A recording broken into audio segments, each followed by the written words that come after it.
तो धरा ने बड़ा सुंदर जवाब दिया, गिरि सरि सिंधु भार नहीं मोही। ना तो मुझे पहाड़ों का भार है, ना मुझे सागरों का भार है, ना मुझे नदियों का भार है। तो भार किसका है? तो धरा ने रोते हुए कहा, गिरि सरि सिंधु भार नहीं मोही, जस मोही गरुड़ एक पर द्रोही। अगर एक कोई दुष्ट पापात्मा, दुष्ट आत्मा, ऐसा अधर्मी, अन्यायी, अत्याचारी, पापाचारी, दुराचारी, व्यभिचारी जब मेरे ऊपर पैरों को रखता है तो मुझे लगता है कोई वज्र चला रहा है। चलत दसानन डोलते अवनी, गरजत गर्भ श्रवई सुर रवनी। एक दुष्ट रावण जब चलता है तो ये धरा डगमगाती है। कैसे डगमगाती है? जैसे नदी में नाव और नाव के बीच में हाथी अगर अपना पैर रख देता है, अब हाथी का पैर जब नाव पे रखेगा तो नाव डगमगा जाती है। इस तरह से ये धरा डगमगाती है जब दुष्ट चलता है। आज दुष्ट इतने चल रहे हैं धरा के ऊपर, कंस, सल, दोसल, मुष्टि, चाणूर, दंतवक्र, शिशुपाल, पौंड्रक, कौरवों का साम्राज्य, सब बड़े से बड़े दुष्टात्मा, पापात्मा, ये धरा डगमगा गई है परीक्षित। और ये धरा गाय का रूप धारण कर लिया। गौर भूत्वा श्रुमुखी खिलना, क्रंदंती करुणम विभो। गाय का रूप धारण करके गौर भूत्वा श्रुमुखी खिलना, खिन्न मन से रोती हुई धरा ब्रह्मा से आवाज लगाया। ब्रह्मा ने भगवान शिव को पुकारा। भगवान शिव ने समस्त देवताओं को बुलाया और क्षीर सागर की ओर चल पड़े, जहां पर नारायण विश्राम कर रहे हैं। जब जब हो धर्म के हानि, बाढ़े असुर अधम अभिमान, तब तब प्रभु धरि विविध शरीरा, हरहि कृपा निधि सज्जन पीर। आप जब जब भी धरा पर अधर्म बढ़ता है, हे धर्मध्वज, धर्म की धुरी को धारण करने वाले धर्मात्मा परमात्मा, इस धरा पर अधर्म को मिटाकर धर्म की ध्वजा को लहराते हो। आप क्षीर सागर में विश्राम कर रहे हो। नहीं नहीं, जागो जागो जागो नारायण, जागो नारायण, हम आपको पुकारने आए हैं, हम आपको पुकारने आए हैं। आइए एक साथ मिलकर के सभी देवताओं ने पुकार किया है, हम लोग भी मिलकर के पुकार कर लेते हैं कि सर्वेश सर्व सुधारी को, सर्वेश सर्व सुधारी को, अवतारी लो, अवतारी लो, सर्वेश सुधारी के, अवतारी लो, अवतारी लो, सर्वेश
देखिए, जब एक साथ कोई पुकार हो, उस एकजुटता की जो शक्ति है वो ज्यादा प्रभावी होती है। कलयुगे संघे शक्ति, कलयुग में संघ में ही शक्ति है। आज संघ में सारे देवताओं ने जिस समय स्तुति की, डोल गया सिंहासन गोलोकवासी, गोलोक में निवास करने वाली, जहां पे आदि शक्ति महारानी राधा, जहां पे नारायण, जहां पर वृंदावन, अनेकानेक दिव्य अलौकिक छवि, और वो नारायण ब्रह्मा के हृदय में मानो विराजमान होकर कहने लगा, गिरं समाधो।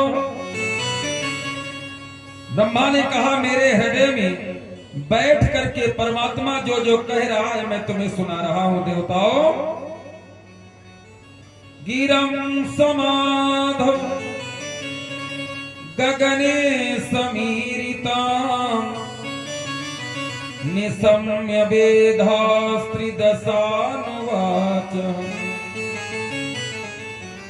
गां पौरुषीं शृणुतामरा पुनर्विधीयतामासु तथैव माचिरम्। देवताओं ने कहा, क्या कहा भगवान ने? हमें तो सुनाई नहीं पड़ रहा। ब्रह्मा जी, तुम्हें सुनाई पड़ रहा? बोले हाँ, हम तो सुन रहे हैं। तो भगवान क्या बोल रहे हैं, हमें भी तो बताओ।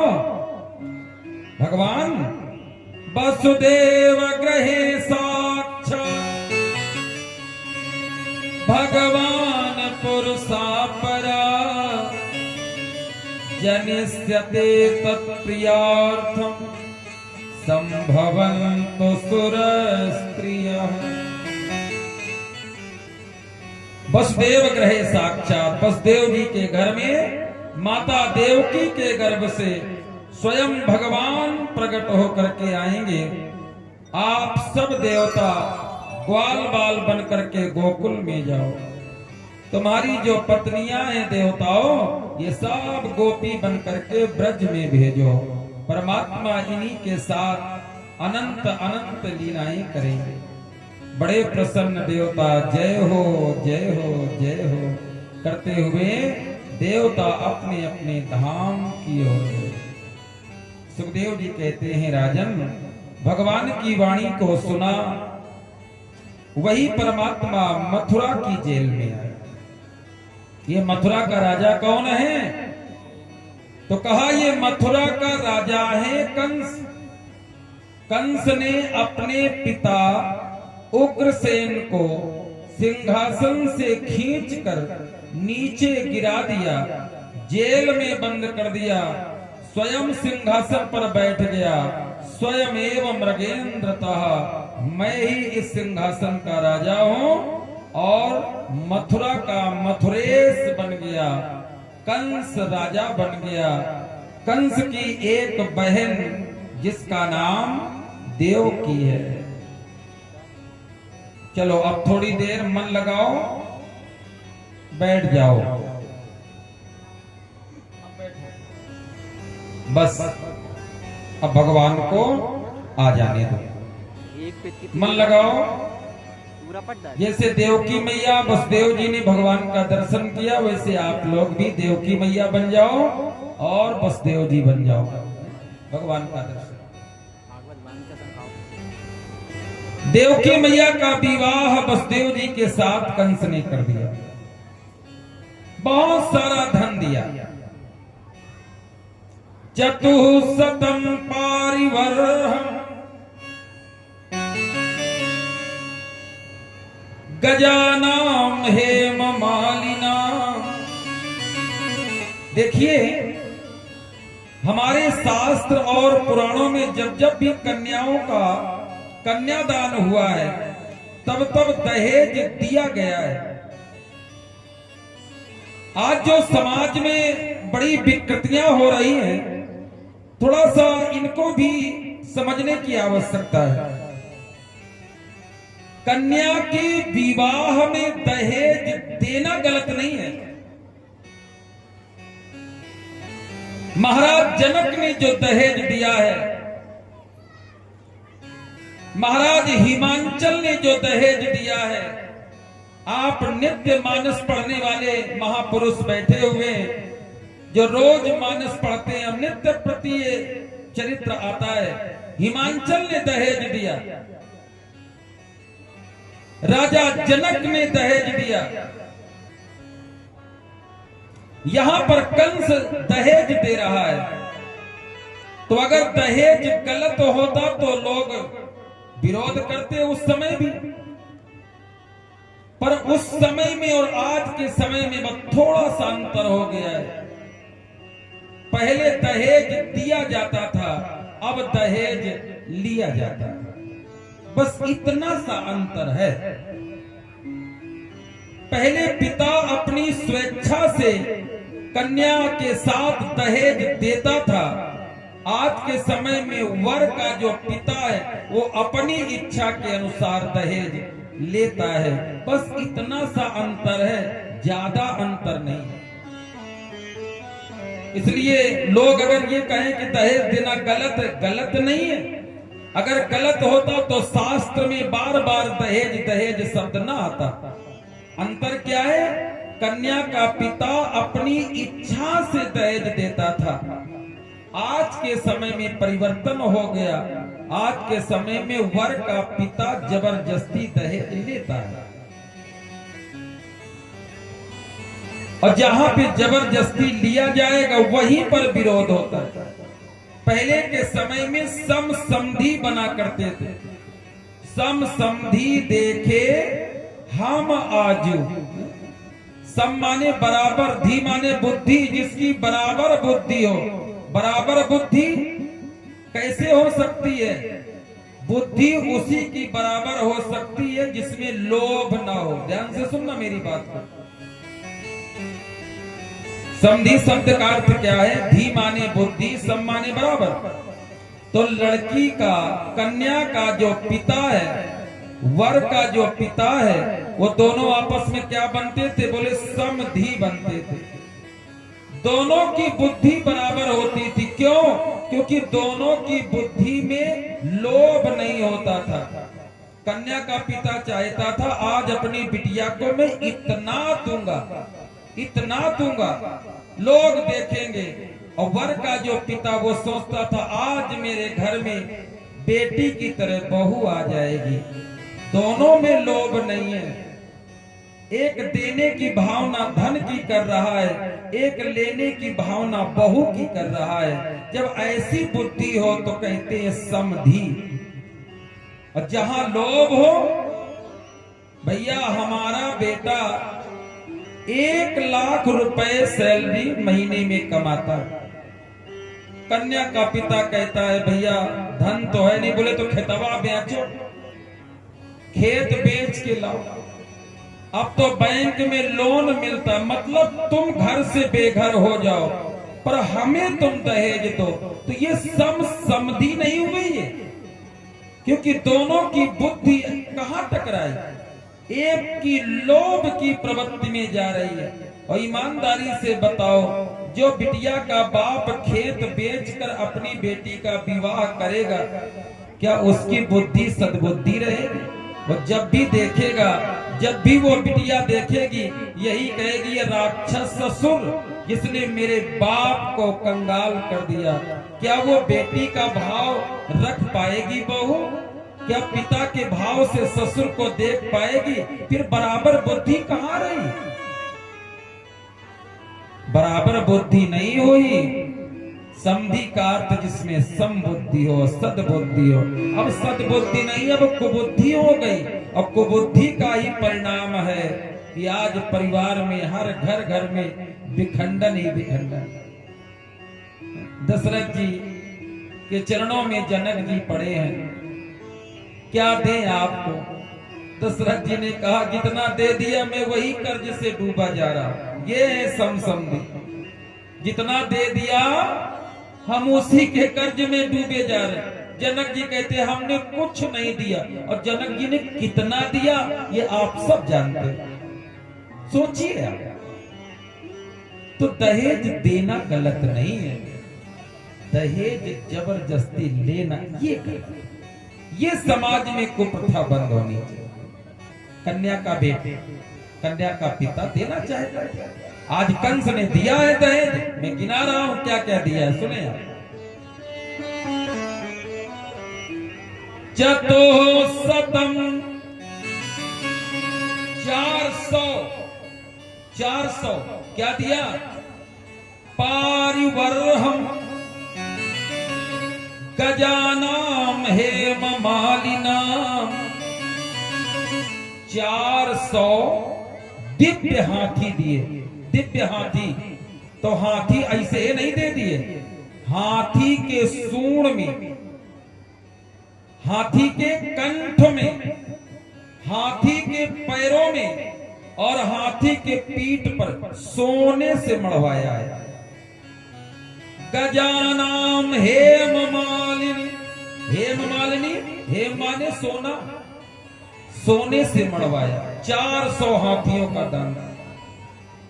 तो दहेज देना गलत होता तो काहे को देता, पर वसुदेव जी ने मांगा नहीं, कंस ने दिया तो सिर्फ भाई कोई दे रहा है अच्छी बात, मांगना है, मांगा नहीं, हाथ नहीं पसर। अश्वानाम युतम सार्धम, 400 हाथी सोने में मढ़वा के दिया। और घोड़े कितने दिया, अश्वानाम युतम सार्धम, आयुत कहते हैं 10,000 को, और 10,000 का आधा होता है 5,000, 5,000 घोड़ों का दान किया है, अश्व का दान। सुंदर सुंदर घोड़े 5,000। रथानाम 63 63 माने 3 बार 6 तो छत्री का 1800 रथों का दान किया। कितना दान किया, 1800 रथ, 5,000 घोड़े और 400 हाथियों का दान दहेज में दिया है। आज मेरी बहन जाएगी रथ पर बैठ, दासी नाम सुकुमारी नाम, दास दासियों का दान किया है। मेरी बहन को कोई कष्ट ना हो।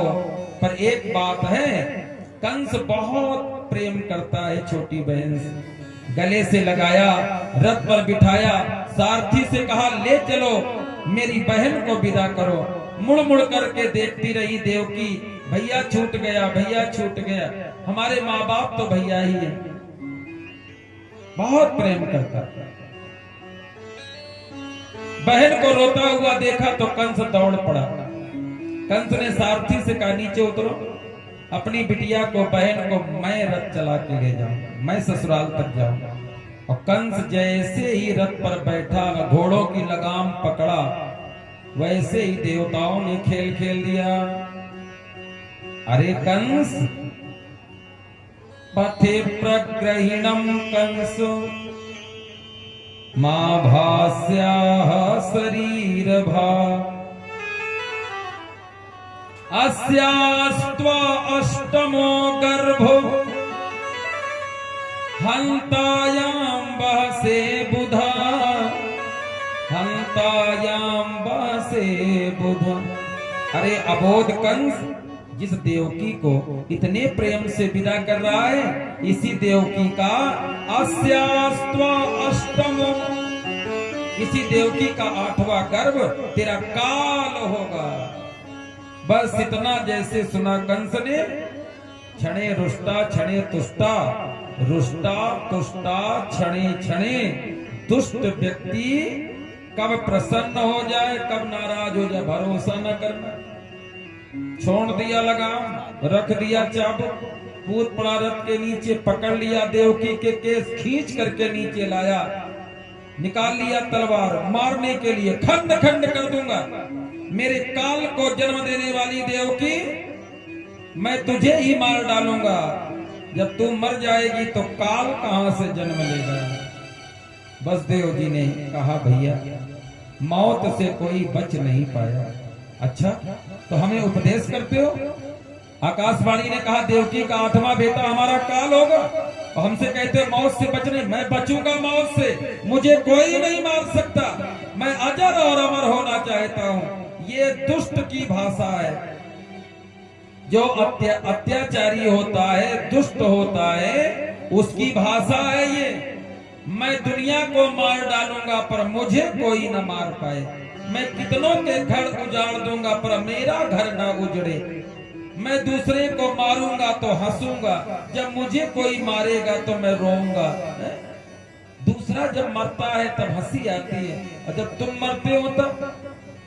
ये दुष्ट की भाषा, मुझे कोई न मारे मैं दुनिया को मार डालूं। ये है कंस प्रवृत्ति, ये है रावण की प्रवृत्ति। मैं ना मरूं, दूसरों को हम मारते चले। सुखदेव जी कहते हैं कंस को समझाया वसुदेव ने, पर दुष्ट व्यक्ति की समझ में नहीं आया। वसुदेव जी ने कहा महाराज देवकी के 8 संतानें हम आपको दे देंगे, आप देवकी को न मारिए। कंस ने कहा जेल में रखूंगा, बोले रहूंगा, और दोनों को जेल में डाल दिया। समय का परिवर्तन देखें भैया, कहा हाथों में मेहंदी, पैरों में महावर, लाल जोड़े में सच करके देवकी मैया जा रही। कितनी कल्पनाएं होंगी, आज मेरा विवाह हुआ है, आज मेरे प्राण प्रीतम आज मुझसे मिलेंगे, नया परिवार मुझसे मिलेगा। जिन हाथों में सोने चांदी हीरे जवाहरात मूंगे माणिक के कंगन पड़े थे, आज उन्हीं हाथों में हथकड़ियां पड़ गई, बेड़ियां पड़ गई और जेल में बंद होना पड़ा। रो रहे हैं दोनों के दोनों। समय व्यतीत हुआ, पहला पुत्र जन्म लिया। माता देवकी ने पहले पुत्र को छाती से लगाया, दूध पिलाने लगी। वसुदेव जी ने कहा ज्यादा दुलार न करो, ज्यादा प्रेम न करो, तुम्हारा भाई नहीं कसाई इंतजार कर रहा है। जैसे ही बेटे की मृत्यु का नाम सुना कांप गई माता देवकी, क्या मेरी औलाद मार दी जाएगी, इसलिए मैंने 9 मास अपने गर्भ में रखा। नहीं नहीं प्राणनाथ ऐसा मत करना। वसुदेव जी ने कहा मैं क्षत्रिय हूं और क्षत्रिय के 2 ही आभूषण होते हैं, एक रण और एक प्रण। मैंने प्रण किया है कि मैं 8 संतानों को दूंगा तो दूंगा, भले ही मेरे प्राण चले जाएं। शिव दधीच हरिचंद्रो नरेशा, सहे धर्म हित कोटि कलेसा। बड़े बड़े महापुरुषों ने धर्म के लिए करोड़ों करोड़ों संकट सहे। अगर मोरध्वज राजा अपनी औलाद को चीर करके 2 खंड कर सकता है, अगर राजा मोरध्वज अपनी औलाद को माँ बाप मिलके चीर सकते हैं, अगर माँ बाप अपनी औलाद को काशी की बाजार में बेच सकते हैं, तो क्या हम अपनी औलाद की बलि नहीं चढ़ा सकते। हम क्षत्रिय हैं, हमने वचन दिया है प्राण जाए पर वचन न जाई। वचन नहीं जा सकता देव, मैं तो जाऊंगा। छीन लिया गोद से बालक को। देवकी मैया ने कहा प्रभु विचार करो, मनुष्य को सबसे बड़ा कष्ट कब मिलता है, सबसे बड़ा दुख कब होता है मनुष्य को। वसुदेव जी ने कहा मुझे नहीं पता, नहीं पता, मैं बता रहा। मनुष्य को सबसे बड़ा कष्ट तब होता है जब अपने ही बेटे की लाश को अपने कंधे पर लेकर के शमशान की ओर चलता है। उस समय इतना कष्ट होता है, उससे बड़ा कष्ट और कोई नहीं हो सकता। और आप कैसे बाप हो, कैसे पिता हैं आप, अपनी ही औलाद को कंधे पर लेकर के कसाई के चरणों में डालने जा रहे हो। एक भी पीड़ा नहीं है, कांप कहे वसुदेव जी। वसुदेव जी ने कहा देवकी मेरे धैर्य को मत डिगाओ, अगर तुम ही मेरे धैर्य को डिगा दोगी तो मैं हार जाऊंगा, क्योंकि मैं भी तो बाप हूँ। कोई बाप नहीं चाहता अपनी औलाद को बलि चढ़ा दी जाए। कम से कम तुम तो मेरा साहस बढ़ाओ। हम धर्म के लिए कुछ भी कर सकते हैं, वचन के लिए हम कुछ भी कर सकते हैं। हम अपनी औलाद को देंगे, भले ही कुछ हो जाए, क्योंकि हमने वचन दिया। छीन लिया बसदेव जी ने। तुम छत्राणी हो, और इस तरह से छत्राणियां अपने धैर्य को नहीं छोड़ती। मुड़ करके भी बसदेव जी ने नहीं देखा। जेल से निकलकर पहली औलाद कंस के चरणों में रख दिया। ये हमारी पूंजी है, ये हमारी धरोहर है, ये हमारे वचन है। आज उस वचन का पालन हम करने आए। हमारे लिए क्या आदेश? कंस ने कहा, रो रहे हो? औलाद बड़ा प्यारा है, रो रहे? बसदेव जी ने कहा, रोना क्या? जीवन में सुख दुख तो किसी के देने से थोड़ा मिलता है। को न काओ सुख दुख कर दाता, निज कृत कर्म भोग सब भ्राता। भैया, हमने कुछ ऐसे कर्म किए होंगे कि अपनी ही औलाद को मरता हुआ देख रहे हैं। संसार का बाप सोचता है कि जब मैं मरूंगा तो मेरा बेटा कंधा देगा, पर ऐसा अभागा बाप तुम्हारे सामने खड़ा है कि कब मेरा बेटा मरे कि हम कंधा दें। कंस डोल गए। कंस ने कहा, बस नहीं मारूंगा तुम्हारे बेटे, और ले जाइए अपने पुत्र। दया आ गई कंस को। अब जब इसने बालक को छोड़ दिया तो सुखदेव जी कहते हैं, ये बात सबको अच्छी लगी, पर एक महात्मा को अच्छी नहीं लगी। उस महात्मा ने सोचा, अरे ये तो पापी है, और पापी के अंदर ये दया। इसके पाप का घड़ा जब तक भरेगा नहीं तब तक वो आएगा नहीं। तो जितनी जल्दी हो इसके पाप का घड़ा भरना चाहिए। पहुंच गए। अब वो संत को आप सब जानते हो, मालूम है उस संत का क्या नाम? नारद जी महाराज। कंस को ऐसा पढ़ाया, पहला आठवां हो सकता है, आठवां पहला हो सकता है। देवताओं की चाल बड़ी विचित्र है।